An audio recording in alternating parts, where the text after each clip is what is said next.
Hello everybody. As I reflect on this class and the things that I've learned about giving speeches and the different ways to cope with my anxiety, at first going into this class I was very confident with my public speaking abilities. But as I learned and realized telltale signs of speech anxiety, I realized more and more that I get incredibly anxious when I give speeches.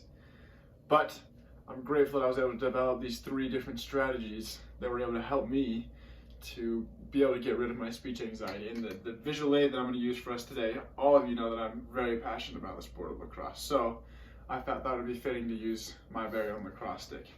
So the 3 things I'm going to be able to use to talk about today is the 3 different parts of the lacrosse stick. The first part is this blue section, which is the shaft. And then it's this white part right here on top, which is the head. And then it's the stringing.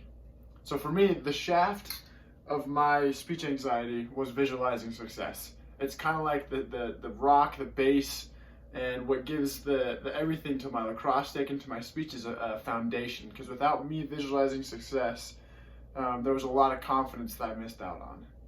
And then that leads me to the head, which is a very important piece that you can't have a lacrosse stick without it. I can't give a speech without this, but it didn't mean as much to me as the other 2 did.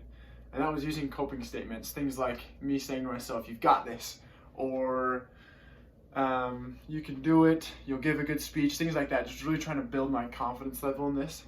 And so I think that I was really able to use this tool to my benefit, but I realized that it wasn't necessarily something that helped me as much as the other 2 did.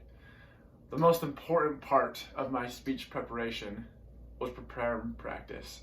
And that's what I relate to this stringing thing. If you guys look in here, there's a lot of intricate things that go into this stringing. All of these different knots, these strings up here and the mesh, the smallest adjustment can completely change how the stick throws the ball. And in turn, the smallest adjustment in my speeches can totally change the face of my speech.